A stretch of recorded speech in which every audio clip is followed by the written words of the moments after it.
Realme GT Neo 3T বাংলাদেশে একটু দেরি করে আসলো।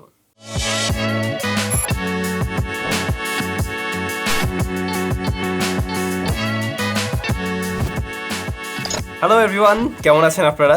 ফাইনালি বাংলাদেশ মার্কেটে Realme GT Neo 3T চলে আসলো, অফিসিয়ালভাবে না, আনঅফিসিয়ালভাবে। এবং বাংলাদেশে আসার সাথে সাথে আমাদের হাতেও পৌঁছে যায়। আর আমাদের কাছে পৌঁছে দিয়েছিল গ্যাজেট কিং, যাদের শপ রয়েছে বসুন্ধরা সিটি লেভেল 5-এ। ভিডিও ডেসক্রিপশনে তাদের সবের যাবতীয় ইনফরমেশন থাকবে। এই স্মার্টফোনটি আপনারা তাদের শপ থেকে রাইট নাও পারচেস করতে পারবেন। অ্যারাউন্ড 40K এর আশেপাশে রয়েছে রাইট নাও এর প্রাইস।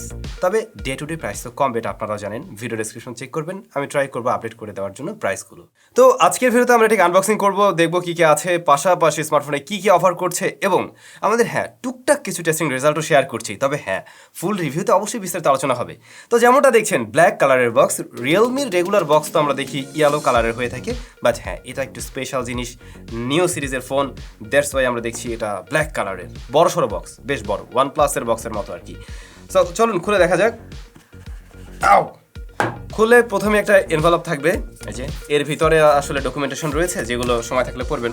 এখানে সিম ইজেক্টর টুল রয়েছে। দেন আমরা পেয়ে যাবো আমাদের বহুল কাঙ্ক্ষিত স্মার্টফোনটি। এটা হলো ফেক আনবক্সিং, কারণ অলরেডি এটা আমি খুলছি, যে কারণে এর উপরে প্লাস্টিকটা নেই। তো দেখছেন মানে সেই লেভেলের বোল্ট না জিনিসটা।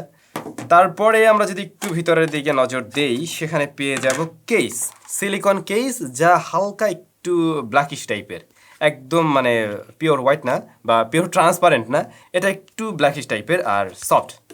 দেন কেবল রয়েছে, আর হচ্ছে গিয়ে সুপার ডার্ট চার্জার, যা মূলত 80 ওয়াটের চার্জার। তো এই ছিল মোটামুটি বক্স কন্টেন্ট। যত বড় বক্স চাইলে একটা ইয়ারফোন দেওয়া যেত, তো এগুলো তো এই ধরনের ব্র্যান্ড কখনোই দেয় না। দামি ফোনের সাথে দেখবেন জিনিসপত্র কম থাকে। তাও তো ভালো যে চার্জার, কেস টেস এগুলো দিয়েছে।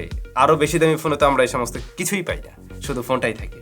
ফাইনালি এই হচ্ছে স্মার্টফোনটি, যেমনটা দেখছেন ইয়েলো কালারের। এর উপরে কিন্তু আমরা ওই যে টাইলস যেমনটা দেখতে পাই না, বা দাবার কোট, এই টাইপের একটা আপনারা সুন্দর রিফ্লেকটিভ কি বলা যায় একটা টেক্সচার লক্ষ্য করবেন, যার ফলে এই মোবাইল ফোনটা মানে যখন কিনা লাইটের উপরে পড়ে দেখতে বেশ দারুণ লাগে। খুব বেশি বড় স্মার্টফোন না, ভারীও না, ওজন অলমোস্ট 200 গ্রামের কাছাকাছি, 194 গ্রাম হলো এর ওজন। উপরে নিচের পার্টটা বক্সি শেপ হওয়াতে এটাকে দাঁড় করিয়ে রাখা যায়, বাট দুপাশটা কিন্তু আবার কার্ভ করা হয়েছে, যার ফলে স্মার্টফোনটার থিকনেস আপনার কাছে আরও বেশি ন্যারো মনে হবে বা পাতলা মনে হবে। রেয়ার প্যানেলটা প্লাস্টিকে তৈরি, বডি ফ্রেম সেটাও প্লাস্টিকে তৈরি। বডি ফ্রেমটা আসলে মেটাল হলে আমার মনে হয় ফোনটার প্রিমিয়ামনেস আরও বেশি থাকতো আর কি। রাইট সাইডে হোম বাটন রয়েছে, এটা হাতে একটু শার্প লাগে, যে হাত দিলে মনে হয় যেন হাত কেটে যাবে, প্লাস্টিক তো ভয় নেই। উপরে থাকছে secondary noise cancellation mic, left সাইডে ভলিউম রকার, এর পজিশনও ঠিকঠাক আছে, যেগুলো একটু শার্প লাগতে পারে। আর নিচে আমরা USB টাইপ সি পোর্ট পাবো, প্রাইমারি মাইক্রোফোন রয়েছে স্পিকার গ্রিল এবং সিম কার্ড স্লট, যেখানে আপনি দুটি সিমেই শুধুমাত্র ব্যবহার করতে পারবেন। এখানে মেমোরি কার্ড ব্যবহার করার কোনো সুযোগ নেই। এই ব্যাপারটাই বা কেমন? আসলে সিম কার্ডের পাশাপাশি মেমোরি কার্ড ব্যবহার করার সুযোগ থাকা উচিত।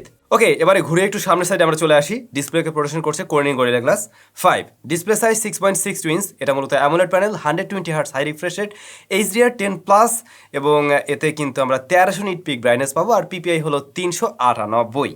তো এইগুলো তো কাগজ কলমের বিষয়বস্তু। আর ফোনটাও পেয়েছি মাত্র একদিন।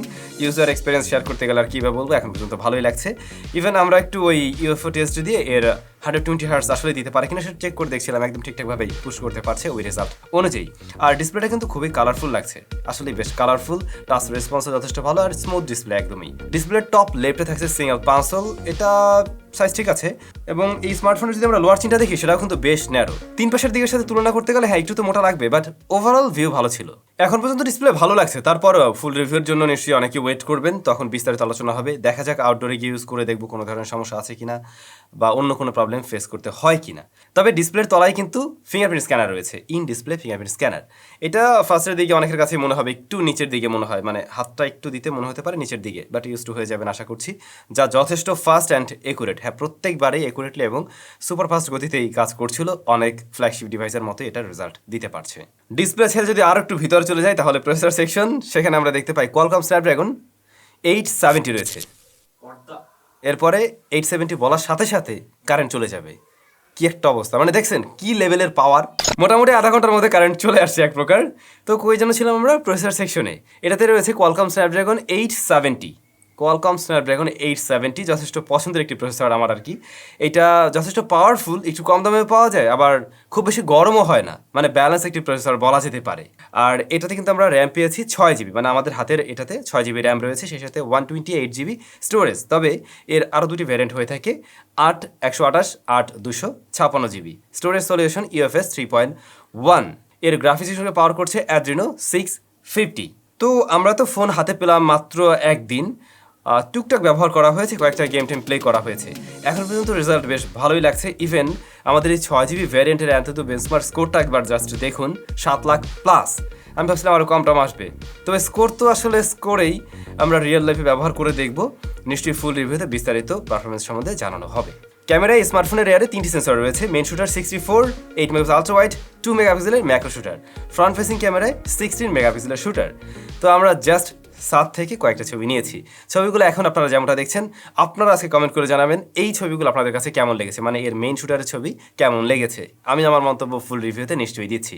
তবে এই স্মার্টফোনের ভিডিও কোয়ালিটি দেখে আমি একটু অবাকই হয়েছি। এখানে 4K 60 FPS এ ভিডিও রেকর্ড করা যাবে, যা দেখলাম এটাতে EIS থাকা সত্ত্বেও বেশ স্ট্যাবল একটা ফুটেজ দিতে পারে, যথেষ্ট স্ট্যাবল।